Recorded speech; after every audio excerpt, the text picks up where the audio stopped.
Coucou, petit update. Je mets des petites précisions au fur et à mesure de cette vidéo. Du coup, le micro va changer, c'est dommage, mais c'est pas grave. Donc n'oubliez pas, hein, profitez-en pour nettoyer vos téléphones. Je suis sûre que c'est la première fois que vous le nettoyez ou la deuxième.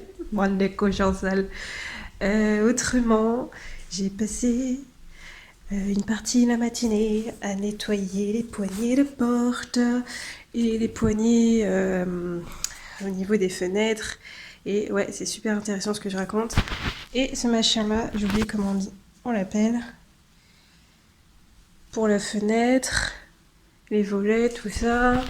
Aïe, poignée. Même ça, en fait, au niveau de l'armoire, je crois que je vais pas y toucher. Ouais, là, c'est vraiment de la paranoïa, mais bon. On a dit que le virus pouvait survivre sur certaines matières, notamment les vêtements. Donc, quand on va sortir pour faire les courses, mettre son manteau et son écharpe, ces petites fringues, à mon avis, quand on rentrera, bah, tout ça, on va les retirer, voilà, on va se laver les mains comme il le faut et changer de tenue. Il y aura la tenue de la maison et la tenue du dehors. Et bah oui, puis après, je me dis que bon, le téléphone, comme il est toujours cradouille, dès que j'y touche, je ne touche plus mon visage. Qu'est-ce que je voulais dire de plus? Pareil pour les ordinateurs, on va être amené, enfin pour certains en tout cas, ceux qui sont tout le temps sur l'ordinateur, un peu comme moi, va falloir penser à le nettoyer un petit peu au niveau du clavier, de l'écran, de la souris. Et dans tous les cas, dès qu'on touche à l'ordinateur, on ne touche plus au visage, ou sinon on se lave les mains, enfin voilà, ah, on commence à connaître l'histoire. Et à côté de ça, pour ce qui est de l'alimentation et du fait de ne plus vraiment pouvoir bouger, sortir et se dépenser, il ne faut pas qu'on finisse comme des crétins à ne plus pouvoir savoir marcher, surtout quand, bah voilà, quand on a un croisé pété et qu'on est très souvent en position assise. C'est pas très bon d'être tout le temps assis, ça on le sait bien, et encore plus quand on est dans des situations comme ça.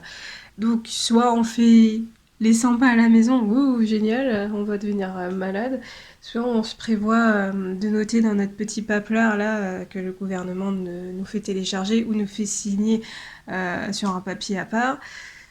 Que bah voilà, pour certaines, on est obligé de marcher tant de temps dans la journée. Moi, je vais pas m'attarder, je vais peut-être faire une petite sortie. Vraiment, quand ce sera vide, quand il y aura personne, j'en profiterai pour faire un tout petit tour de résidence, euh, histoire de pouvoir actionner le mécanisme de marche, parce que sinon ça va pas être évident de garder une bonne condition physique et de pouvoir marcher, parce que quand je ne marche pas euh, pendant quelques temps, même si je fais mes exercices de kiné, je le sens que je commence à boiter, que j'ai moins de force dans cette jambe, dans ce genou. Comme on va pas pouvoir marcher, voilà, c'est la suite. Notre cœur va se sentir impacté par tout ça. C'est-à-dire que au niveau de la faim, peut-être qu'on aura moins faim, ou peut-être qu'on aura des problèmes dans le bidou. Je vous fais un petit compte de ce qui m'est arrivé quand je m'étais pété le croisé, que j'étais restée environ 2, 3 semaines, je sais plus trop, à ne pas pouvoir réellement marcher, surtout que j'avais énormément peur. J'étais très souvent allongée ou assise et vraiment je mangeais que 2 fois par jour, c'est-à-dire le matin, petit déjeuner et vers 18 h je dînais. Euh, J'avais très très très mal au ventre. Vraiment, c'était atroce, des douleurs à l'estomac et enfin, vraiment, c'était horrible. Donc, peut-être que certaines personnes y seront confrontées. C'est pour ça qu'il ne faut pas rester tout le temps assis, que même chez soi, on essaye de marcher et de faire vraiment des micro-tours de maison, notamment quand on fait les courses. N'hésitez pas à faire un micro-tour en plus sans croiser les gens. On va pas non plus faire les couillons et aller à l'encontre du gouvernement, juste voilà un micro-tour et en essayant de ne pas trop se croiser et de limiter nos impacts personnels. Et quoi de plus? Oui, et puis on n'est pas obligé de manger 3 fois ou 4 fois par jour, hein. Maintenant, vu que tout est, on va dire, modifié et modifiable, va falloir faire le nécessaire concernant nous, vu que les gens sont en train de dévaliser bêtement les magasins alors qu'il suffit juste de se préparer comme il le faut, de respecter les conditions d'hygiène et les interactions sociales, il suffit juste de respecter ça et au final les choses ne changent pas réellement, enfin elles changent peu. Tu peux faire tes courses une fois ou deux fois maximum dans la semaine sans faire en sorte qu'il y ait de la pénurie alimentaire. C'est parce que là on va se retrouver comme des couillons. Ouais, certes, on va faire des meal prep, ça va être cool, mais au bout d'un moment, peut-être qu'on pourra plus manger. Peut-être qu'il y aura vraiment plus rien, que la production va être ultra limitée au niveau de la bouffe et des denrées alimentaires qui ne sont pas périssables, tu vois. Les pâtes, les riz, les blés, tout ça. Et comme on est bête, et qu'on comprend mal les choses, enfin, quel intérêt? On est là à dire, oui, eh ben, vous pourrez faire comme d'habitude, juste faites attention, ne sortez plus trop chez vous, sauf pour faire les courses ou certaines choses, tu vois. Les gens, ils ont compris, ah, ça y est, on va se mettre dans un bunker, on va plus jamais sortir, il faut absolument que je fasse des courses pour 45 jours. Frère, c'est pas ça qu'on t'a dit. Donc, il y a des gens, ils pourront même plus... Imaginez les papis, les mamies, ils pourront même plus se faire à manger. Imagine, c'est ton papy, ta mamie, ou ton papa qui est limité, qui a une maladie, et qui ne peut pas, ou que très peu se déplacer, et qui peut pas beaucoup se faire des trucs à bouffer, tu vois. C'est... C'est réellement triste ce qui se passe. Du coup, moi, j'ai pris la décision de me limiter dans la bouffe. Donc, je vais me prendre un petit déjeuner assez tardif, voilà, en fin de matinée. Un bon petit déjeuner. Et puis, en fin de journée, je sais pas, aux alentours de 18 h, je vais essayer de tenir. C'est un espèce de micro-jeûne, tu vois. Et voilà, une restriction alimentaire. Bon, le corps va être impacté. Au bout d'un moment, tu vois, comme les gens, ils sont cons, euh, on est obligé de s'adapter par rapport à leurs conneries. Et c'est ces gens-là qui vont survivre, tu vois. Hum.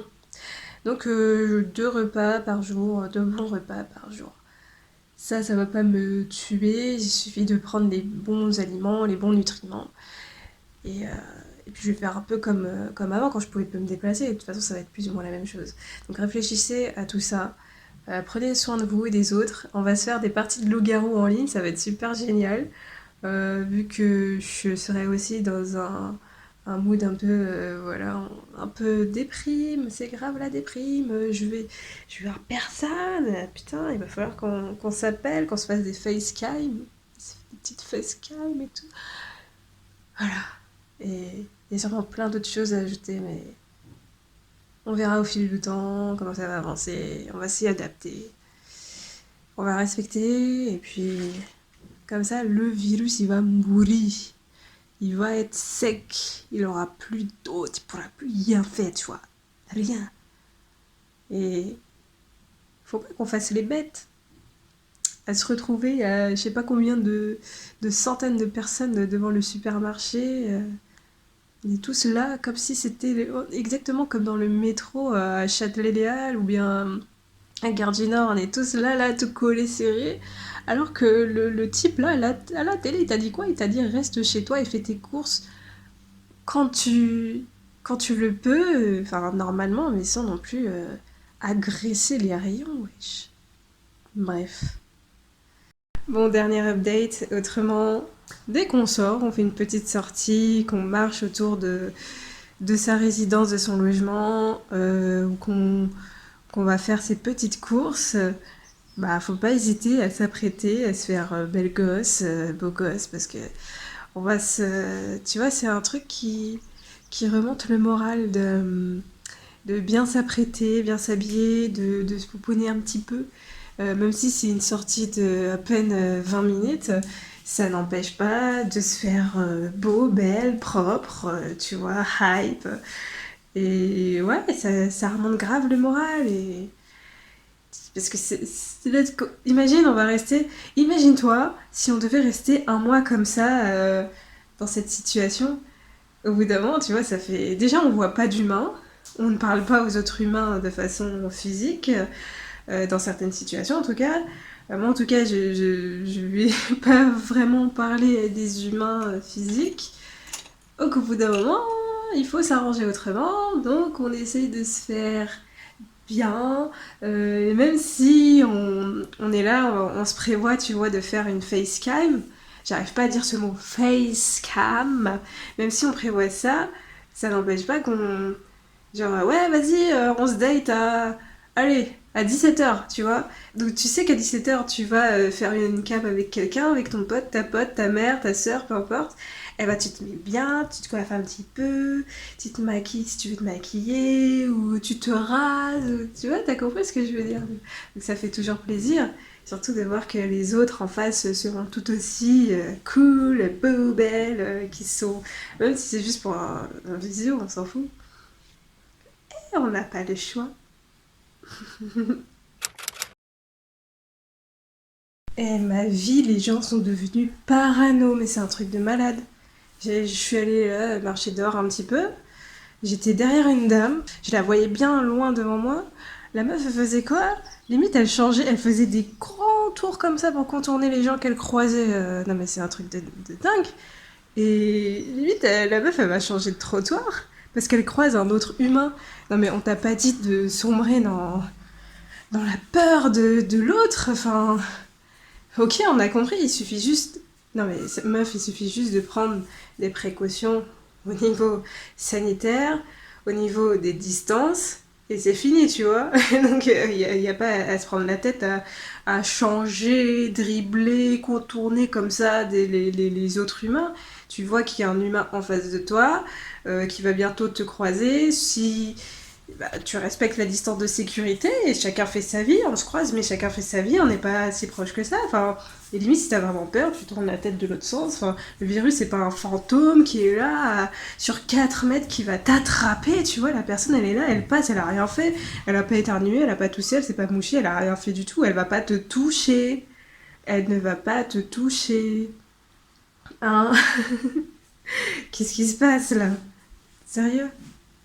Juste tu prends tes distances, mais de façon raisonnable. Tu ne vas pas toucher la personne, l'autre ne va pas te toucher, elle ne va pas t'éternuer dessus, en théorie.